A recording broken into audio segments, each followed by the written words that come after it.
So now moving on to our next topic, we're going to talk about Disney Plus and this new documentary that came out called Adventures Through the Walt Disney Archives. I watched it the other day. I know you've watched it. What are your overall thoughts on this kind of love letter to the Walt Disney Archives? I love how they actually had a storyline with it. Right. You know, it wasn't just, okay, let's just go walk in. We'll take you through a tour. I mean, there was the storyline where producer Don Hahn took us through the different angles of the Walt Disney Archives and what is part of this immaculate company of what happens, you know, in the research library and you know, with the animation cells. And the whole storyline is he's trying to get to Walt's office.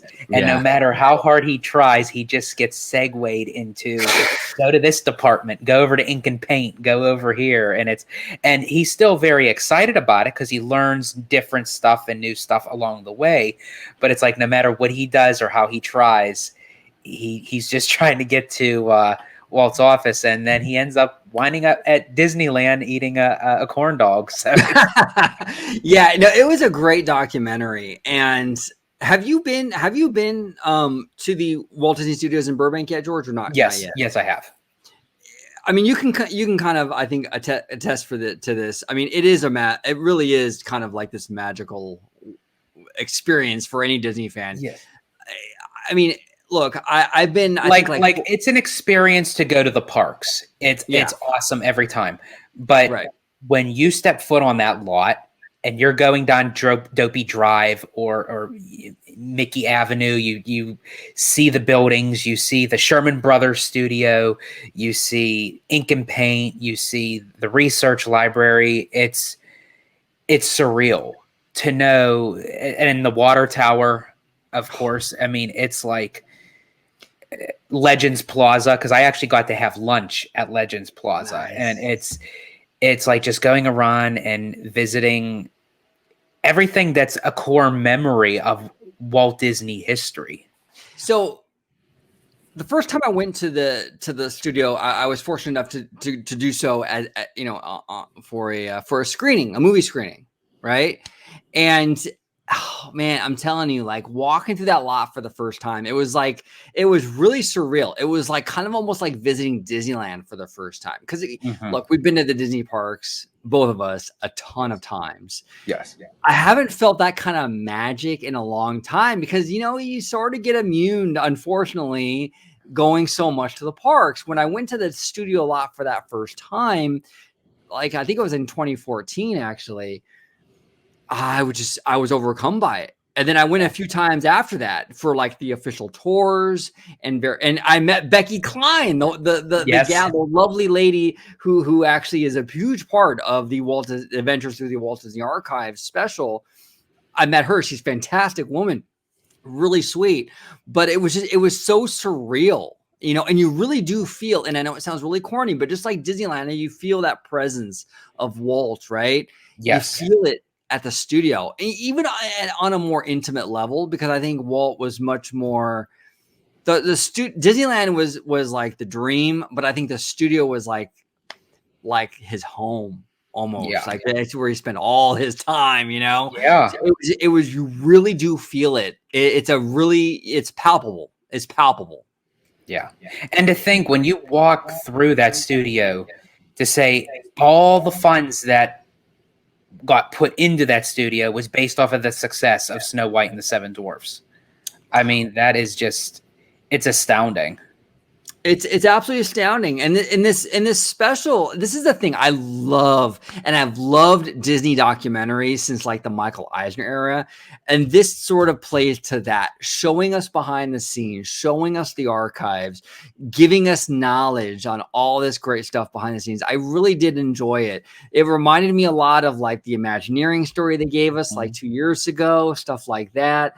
I just love diving into the history. You know, it's a lot of fun. And I actually learned quite a bit from this special. Oh, absolutely. And, you know, as I said, I love like the sarcastic puns and everything that Don Hahn delivers, but it definitely uh, transports you back into that time, especially when they show photographs of where Walt stood, and right where Dawn was standing is where Walt Right. stood, and in his backyard, because he got to actually visit Walt Disney's home.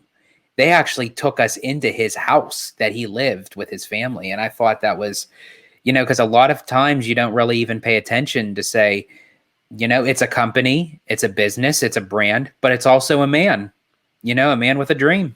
Yeah, yeah, yeah. And now when you went to the studio, did you go into Walt's office? You get a chance to do that, I or? did. Yes, I did get to go into Walt's office. I went into Roy's office, for which I think is kind of funny because they showed that, his was where the sorcerer hat is, Yeah. because since he was a heavy smoker, that the fumes went in and out of the vents. So they had to put his office there for that reason.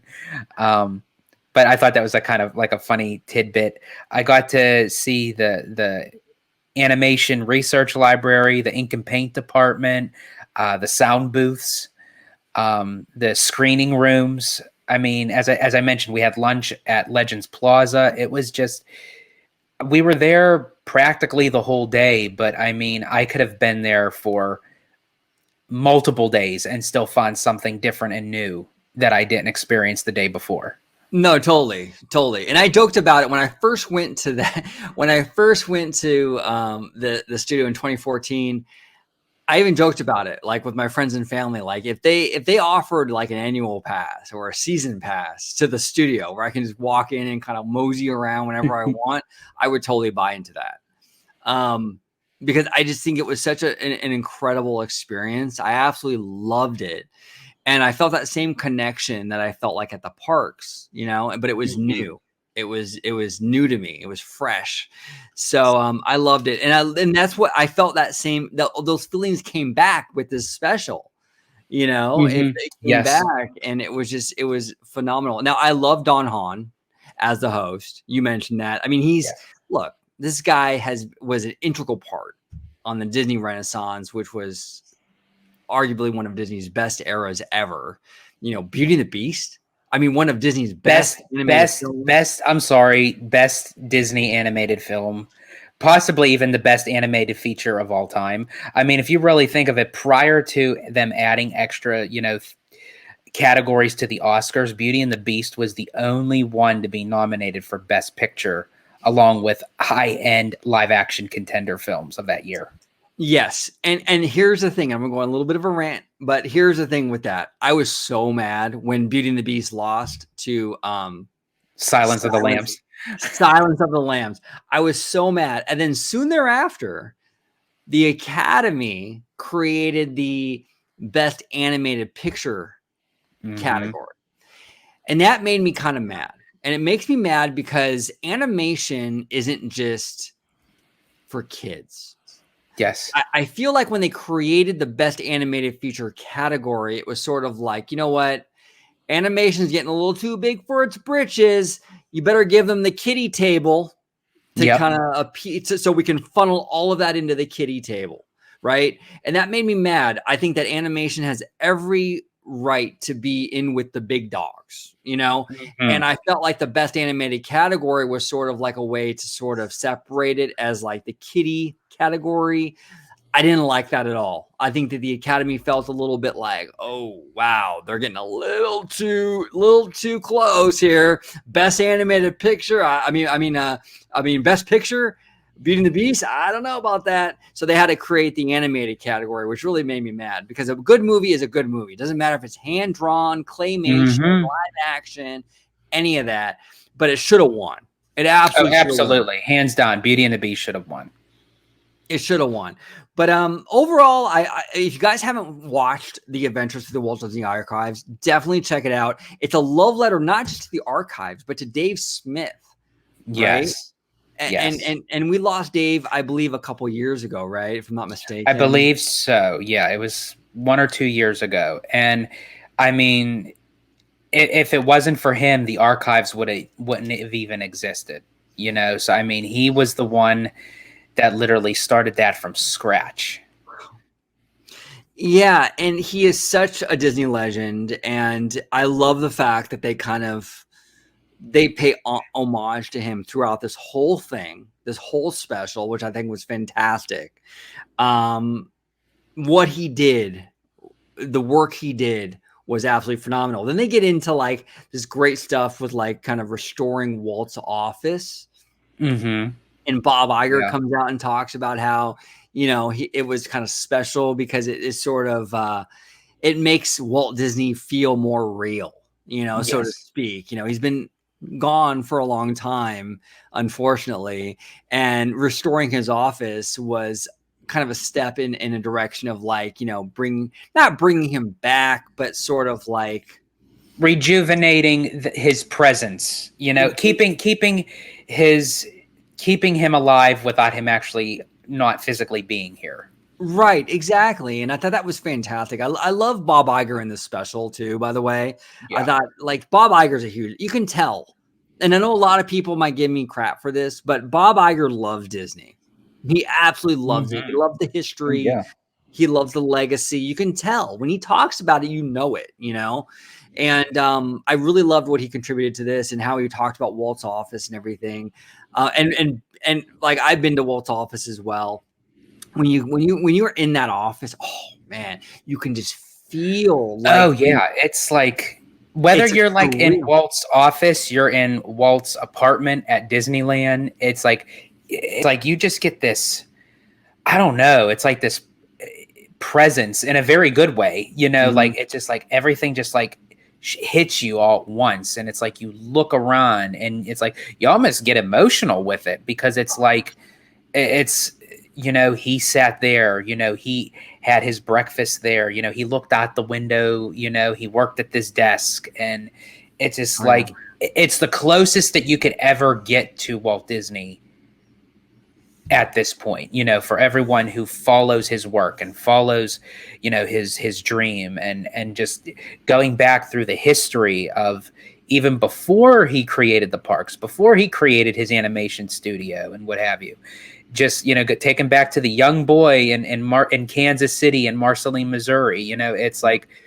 but when you're standing there, it's like you could almost like just get like a silhouette image of him being in there with you. You do, and it makes me feel like he's still watching over the company. Because look, Yeah. let's be real. Disney has been through some drama over the Oh decades yeah. since Walt has passed away, and it's come this close to being bought out, sold off into pieces, and it's never happened. Knock on wood, it never does Yes. happen. But there is somebody, maybe it's Uncle Walt, watching over this company, and I don't know. Maybe that's cheesy. Maybe I'm just kind of whatever, but I do believe something's going on there with that. But Yes. this special, if you guys haven't seen it yet, it's on Disney Plus right now. I highly suggest you watch it. If you ever get a chance to take one of those D23 tours of the studio, if you're a Disney fan, I can't suggest it enough. It's a life-changing. I'm not even kidding when I say that it's a life-changing thing. You really do, like me and George were talking about, like you really do feel something when you're in there. It really is something special.